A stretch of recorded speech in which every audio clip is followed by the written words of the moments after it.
Sebelum lanjut nonton video ini, jangan lupa tekan tombol subscribe, nyalain loncengnya, like, dan share ke teman-teman kalian. Baik, bismillah. Assalamualaikum warahmatullahi wabarakatuh. Alhamdulillahi hamdan tayyiban katsiran mubarakan fih kama yuhibbu rabbuna wa yardah. Allahumma salli wa sallim ala nabiyyina Muhammadin wa ala alihi wa sahbihi ajma'in wa ba'd. Ahbati fillah, kita bertemu kembali dalam pembahasan ilmu tajwid dan tahsin tilawatil Quran. Pembahasan kita malam hari ini yaitu sifat yang ketujuh dari sifat yang memiliki lawan adalah sifat itbaq. 7 dan sifat yang ke-8 infitah. Ini adalah kedua sifat yang saling berlawanan antara satu sifat dengan sifat yang lain, di mana sebagian huruf hijaiyah memiliki sifat ini pada sebagian yang lain yang tidak memiliki sifat yang ini, ya. Jadi berlawanan. Yang pertama yang kita bahas malam hari ini adalah sifat itbaq, ya. Itu sifat yang ketujuh yang memiliki lawan sifat itbaq. Apa itu itbaq? Secara bahasanya ilsaq, menempel, ya. Secara bahasa itbaq itu artinya menempel, menempel, yaitu inhisaru sauti bainal lisani wal hanakil a'la inda nutqi biharfi al-mutbaq. Terkumpulnya suara antara lidah dan langit-langit ketika pengucapan huruf itbaq ini. Terkumpulnya suara antara lidah dan langit-langit ketika pengucapan huruf itbaq, ya. Yaitu kenapa itu terjadi? Karena ada bagian lidah yang menempel, ya. Itbaqu al-lisan, ada menempelnya lidah. Ini bagian dari lidah, ada yang menempel sehingga, ya, membuat suara tersebut terkumpul di antara lidah dan langit-langit bagian atas. Jadi tidak langsung keluar, terkumpul dulu suaranya tatkala mengucapkan huruf-huruf itbaq ini. Huruf yang memiliki sifat itbaq ini hanya 4, ya. Imam Ibn Jazari rahimahullah ta'ala menyebutkan wasadu dadun ta'un za'un mutbaqah wa firra min lubbin hurufu muzlaqah. Beliau menyebutkan ada 4 hurufnya, sad, dad, ta dan za, ya, mutbaqah. 4 huruf ini adalah huruf yang memiliki sifat itbaq, ya, mutbaqah. Ya, tatkala mengucapkannya ada bagian lidah yang menempel sehingga, ya, terkumpul suara tersebut antara lidah dan langit-langit, ma bainal lisan wa hanakil a'la. Jadi tidak langsung keluar suaranya, ya, ketika mengucapkan huruf-huruf ini. Pertama huruf sad. Ini bagian ujung lidahnya menempel di gigi bawah, ya. Kemudian pangkal lidahnya terangkat. Jadi suaranya itu terkumpul ini. Os, os, os, baru keluar. Os, os, ya. Terkumpul antara lidah dan langit. Huruf dot misalkan, terkumpul ya. Allah, as-so. Coba diikuti, ya. As-so, as-so, Allah, Allah, ya, terkumpul antara lidah dan langit-langit. Kemudian huruf berikutnya huruf ta, ujung lidahnya nempel ke pangkal gigi seri atas sehingga suaranya di sini dia terkumpul. Alt, alt, alt, alt, alt, enggak keluar. Alt, baru setelah itu alto, baru keluar. Alto, ada kolkolah, kemudian suaranya keluar, ya. Taib. Kemudian huruf dha sama. bagian dari lidahnya ini, ujung lidahnya menempel pada gigi seri atas, ujung kedua gigi seri. Nah, au. Maka antum akan dapati suaranya penuh ya kan di dalam mulut ini. Terkumpul antara lidah dan langit. Allah, Allah, Allah,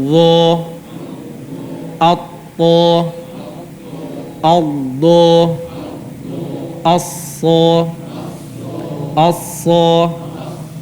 Ya, inilah keempat huruf yang memiliki sifat-sifat itbaq ini. Jadi suaranya terkumpul ma bainal lisan wal hanakil a'la, antara lidah dan langit atas ya, yaitu inhisari as-saut. Ya, inhisarus sauti bainal lisani wal hanakil a'la 'inda nutqi bil harfil mutwaq. Jadi terkumpulnya suara antara lidah dan langit-langit ketika pengucapan huruf itbaq ini. Ya. Karena ada bagian lidah yang menempel. Nah, namanya itbaq. Ya, namanya itbaq. Baik.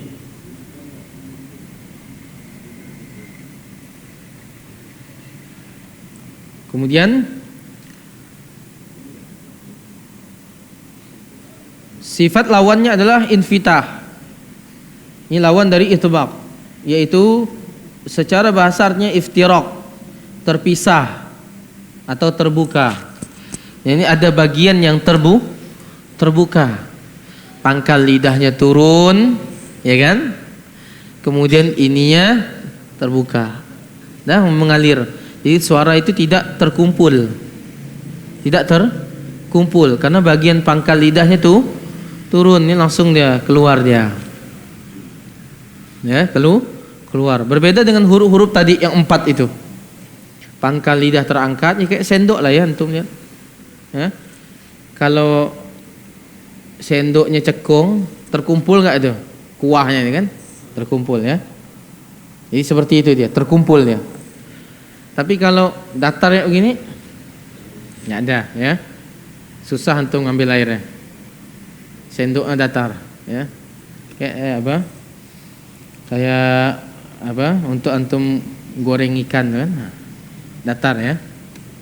Baik. Nah, infitah ini lawan dari itbaq tersebut, yaitu adamu inhisari sauti ya bainal lisan wal hanakil a'la, tidak terkumpulnya suara antara lidah dan langit. Inda nutqi bil harfi al munfatih, ketika mengucapkan huruf-huruf infitah ini. Jadi tidak terkumpul suaranya karena bagian lidahnya terpisah atau terbuka, sehingga suaranya tidak terkumpul. Ya, tidak terkumpul, ada bagiannya yang lidahnya tidak menempel tadi. Kebalikan dari itu. Hurufnya ada 25, sisa dari 29 diambil 4, 25 hurufnya. Seperti huruf sa, as, ak. Kemudian az, ya, as. Semuanya berbeda dengan huruf-huruf yang tadi. As. Berbeda ya kan? Sod dengan sin. Sinnya as. Ya, as tidak terkumpul saat antum mengucapkan huruf-huruf tersebut. Oleh karena itu, saat membuka ya, atau mengucapkan huruf-huruf infitah ini ada bagian lidahnya yang tidak menempel. Ya. Tatkala kita mengucapkan huruf-huruf infitah, itu terasa lidahnya tidak menempel pada langit-langit atas. Tidak seperti ketika mengucapkan huruf shad, huruf ta ya. Semuanya terkumpul karena ada bagian lidah yang menempel kemudian terangkat ini. Jadi suaranya di sini terkumpul. Ya. Baik.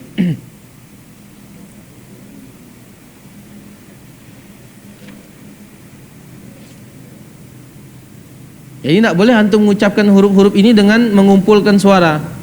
No. Huruf ain, ya. Atau huruf shin, enggak. Datar aja dia. Enggak boleh.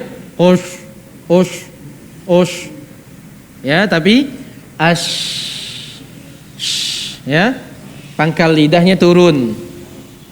Ya, kemudian huruf qaf juga sama, ya, ako, ak, ya, suaranya tidak terkumpul keluar ya, ak, karena ya ininya terangkat, tapi ininya tidak ada yang menempel ujungnya, tidak ada bagian dari lidahnya yang menutup sehingga begini dia, tidak terkumpul ya, gini dia huruf qaf.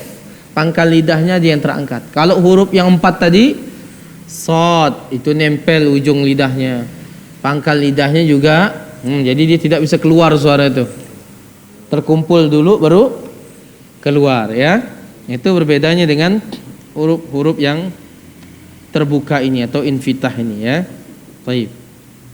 Ini tidak boleh antum mengumpulkan ya, suara antara lidah tadi dan langit ketika mengucapkan huruf-huruf yang infitah ini sifatnya ya, tidak boleh. Seperti yang kita contoh tadi misalkan ya.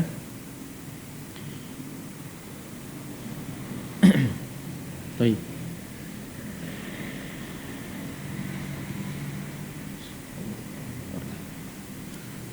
Kemudian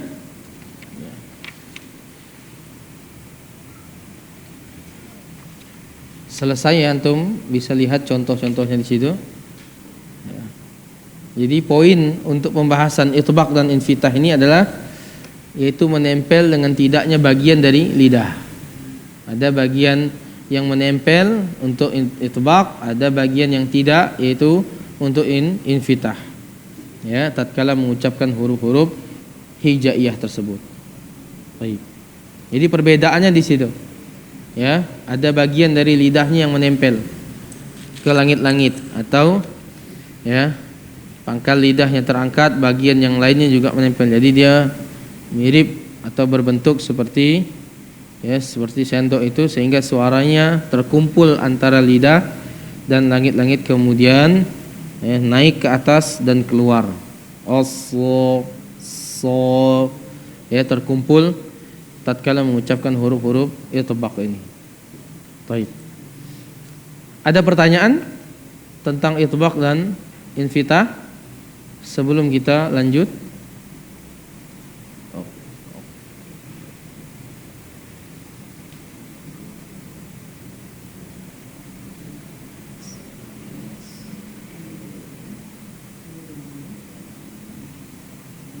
paham insyaallah? Baik, kita lanjut sedikit lagi. Sifat izlaq dan ismat.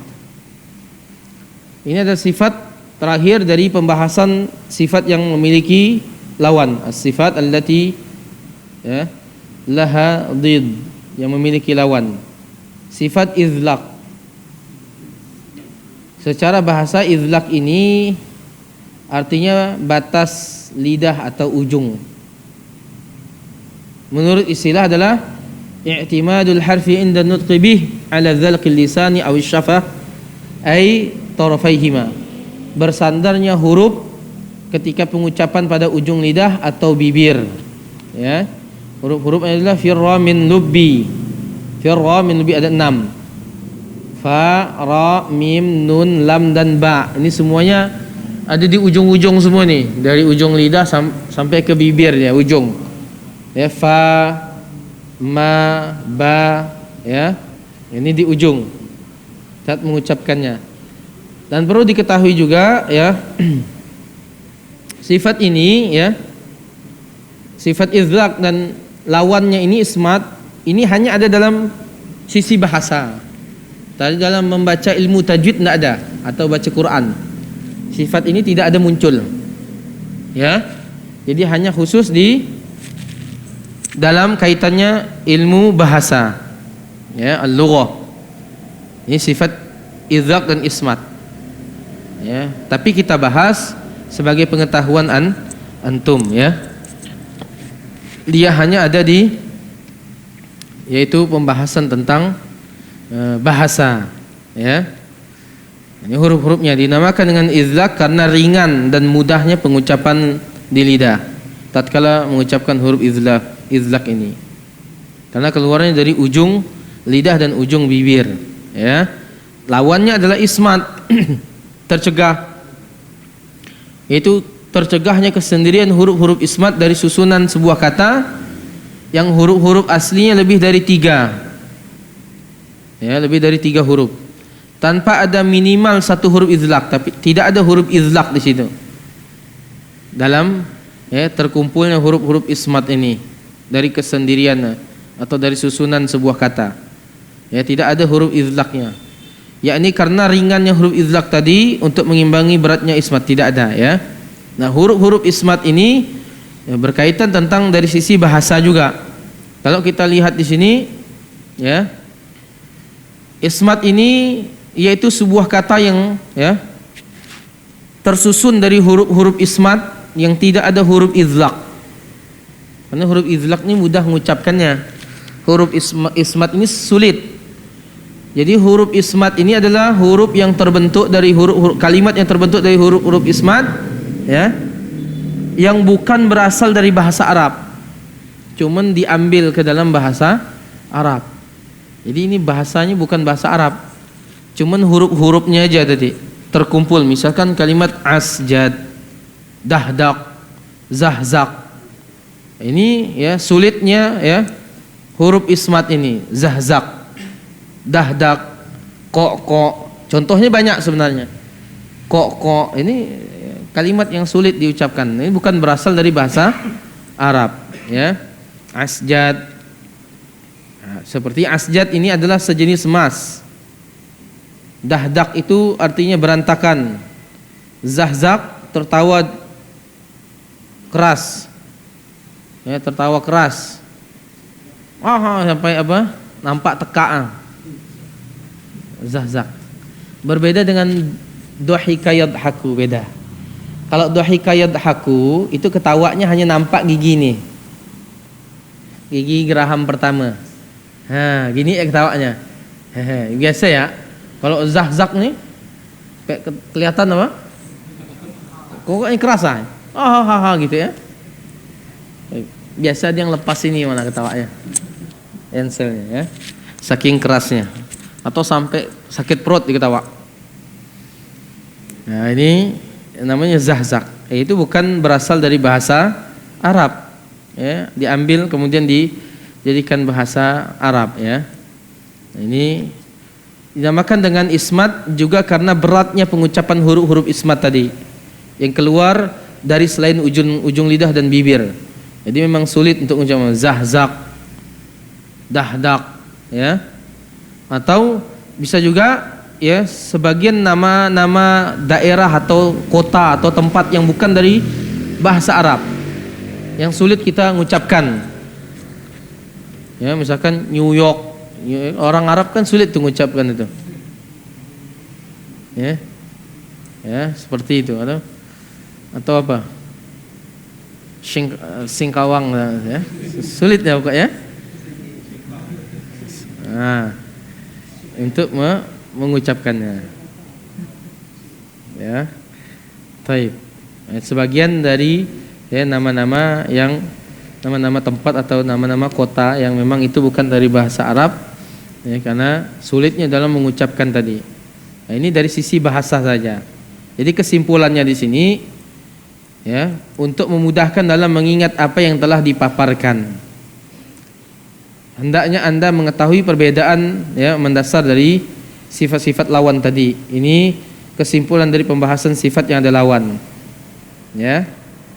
Dari mulai segi mengalirnya napas dan tertahannya. Kemudian yang kedua dari suara, tertahannya suara dengan mengalirnya suara.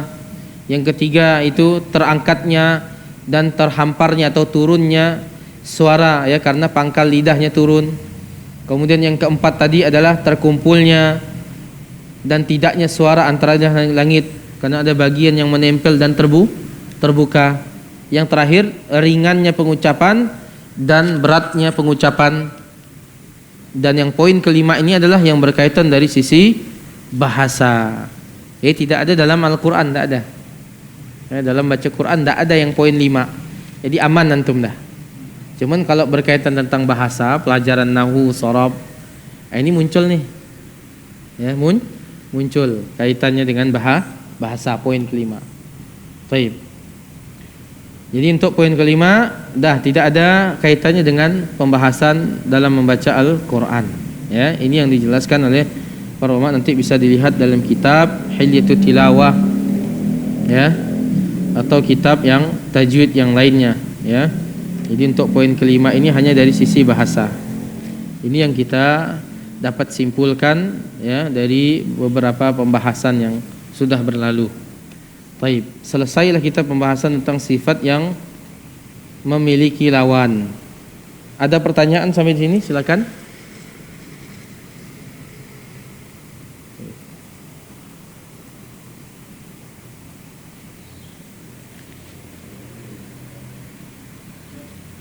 Ya, silakan.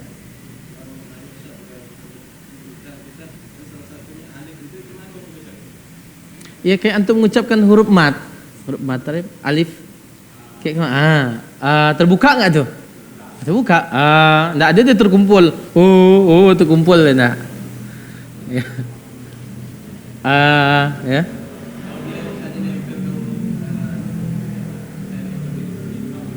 Huruf tetap hanya shotnya saja yang so. Begitu sampai ke panjangnya so. Udah terbuka lagi.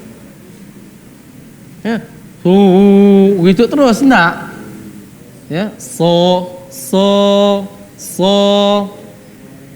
Nah, hanya tebal saja ngikut dia. Cuman dah terbuka dah lidahnya, keluarlah ngalir dia. Dia enggak terkumpul lagi ketika masuk ke mat yang panjang itu, ya. Jadi jangan sampai nutup terus ya. Enggak jelas nanti huruf apa alifnya atau matnya itu ya. Baik. Barakallahu fiik.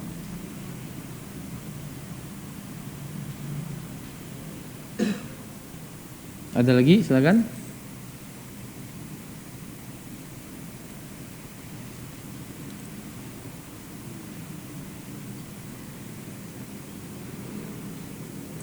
Paham ya? Tinggal prakteknya aja. Belum masuk gitu ke prakteknya ya. Belum masuk ke latihan.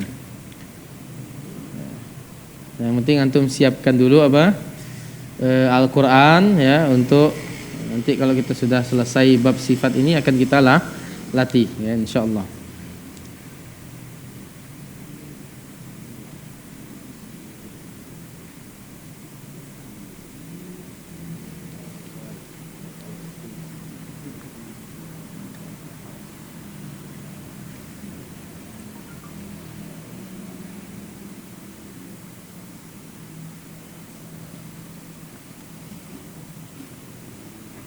Jadi alif itu tidak bisa dibaca kecuali sebelumnya ada huruf lagi yang berharokat fathah. Itu sudah kita sampaikan di awal-awal tentang pembahasan ya, mengenal huruf Arab. Ya kan?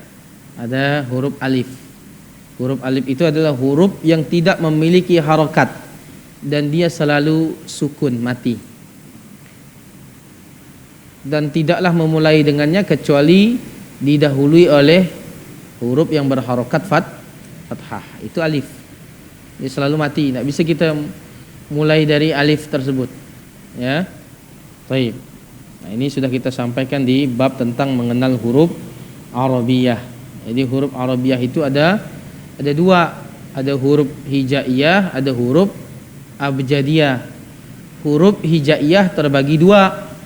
Ada yang asliyah, yang asli itu yang kita pakai di dalam Al-Qur'an. Ada yang huruf far'iyah, cabangnya. Nah, cabangnya ini misalkan ya seperti musyammah, ismam atau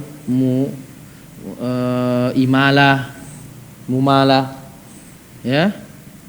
Nah, itu contohnya. Nah, majri. Nah, itu tuh furu, cabang.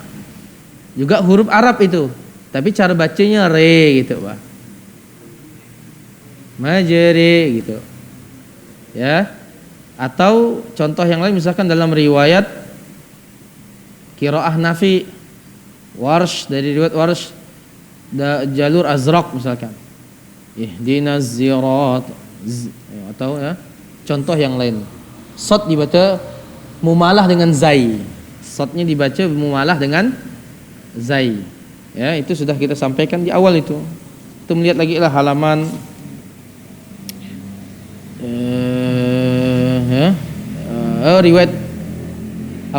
riwayat Hamzah tadi. Yang sod dimalah ya, diismamkan dengan zai. Sod diismamkan dengan zai. Kemudian ada riwayat Imam Kisai, yaitu huruf wawnya ya yang berismam dengan huruf waw. Ya, itu adalah cabang-cabang. Ada 8 itu. Itu sudah kita sampaikan. Ihdinas zirat misalkan, atau majri, atau a'jamiyyu. Itu adalah cabang-cabang yang masuk dalam pembahasan huruf Arabiyah. Nah, ya. Antum lihat lagi lah itu. Baik. Jadi alif juga sudah kita sebutkan, itu ada di awal bab itu tentang huruf hijaiyah di halaman 53 yang punya buku itu, ya. Silakan dilihat untuk huruf alif. Nah, baik. Itu sudah kita sebutkan. Kecuali antum ingat, ya kan? Dah lupa dah lah. Ulang lagi. Ya. Lumayan nih, udah 170 halaman dah nih. Ada ya yang antum ingat gitu kan? Lumayan dah.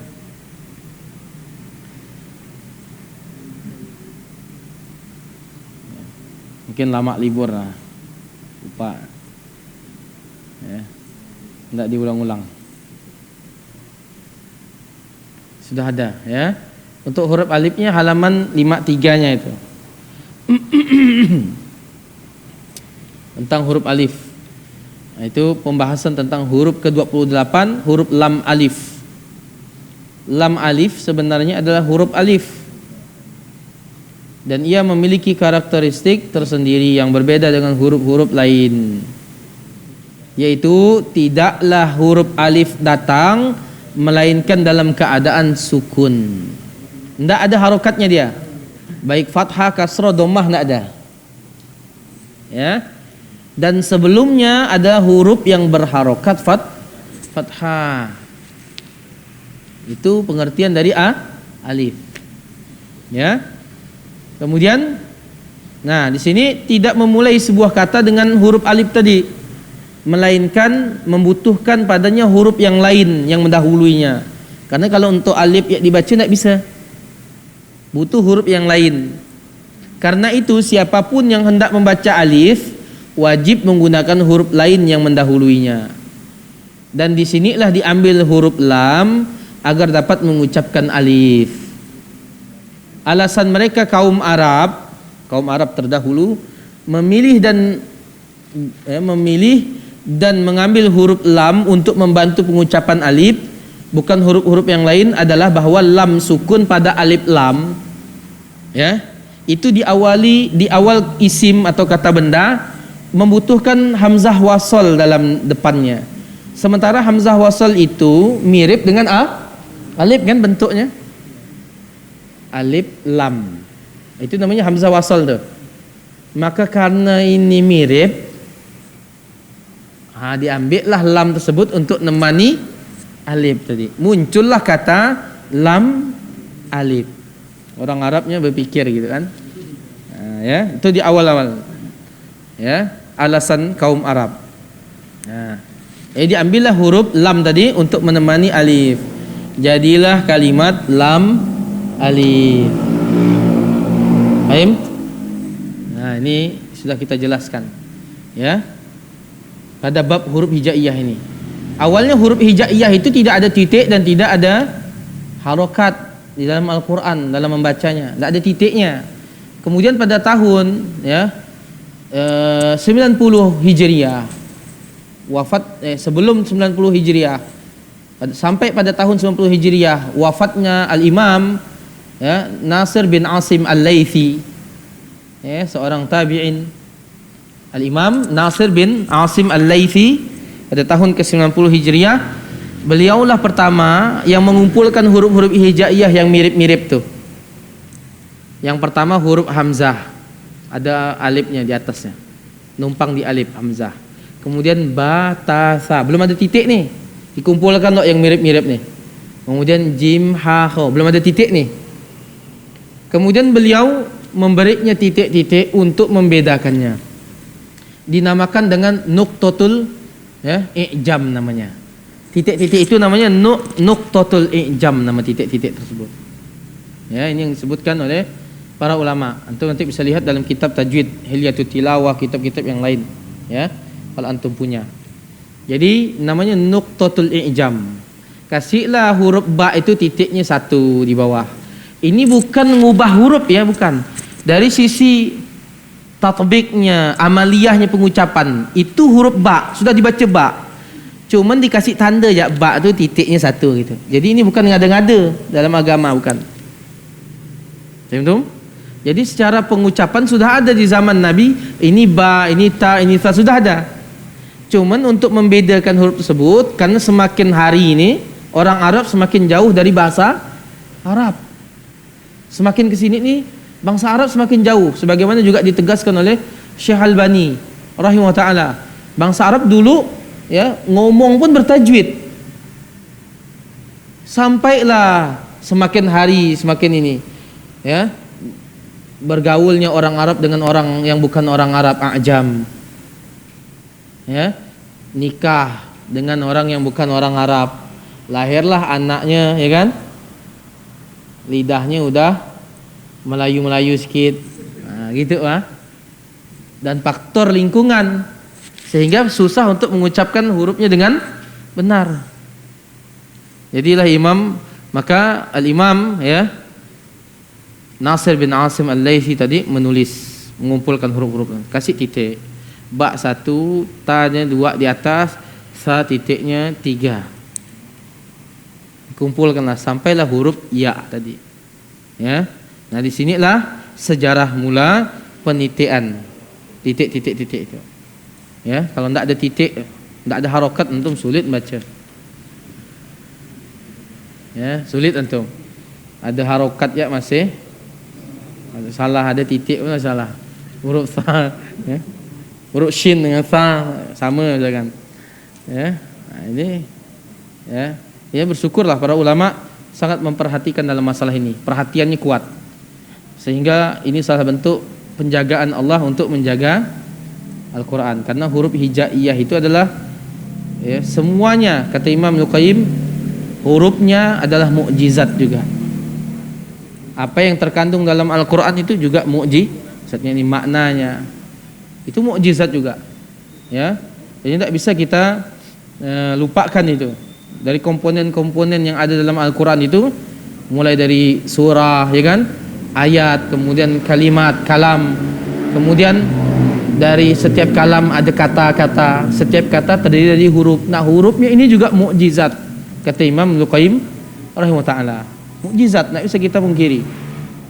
Ya, taib. Barakallahu fiik, karena sudah azan, insyaallah nanti kita lanjutkan di pertemuan berikutnya. Subhanakallahumma wa bihamdika asyhadu an la ilaha illa anta astaghfiruka wa atubu ilaik. Assalamualaikum warahmatullahi wabarakatuh.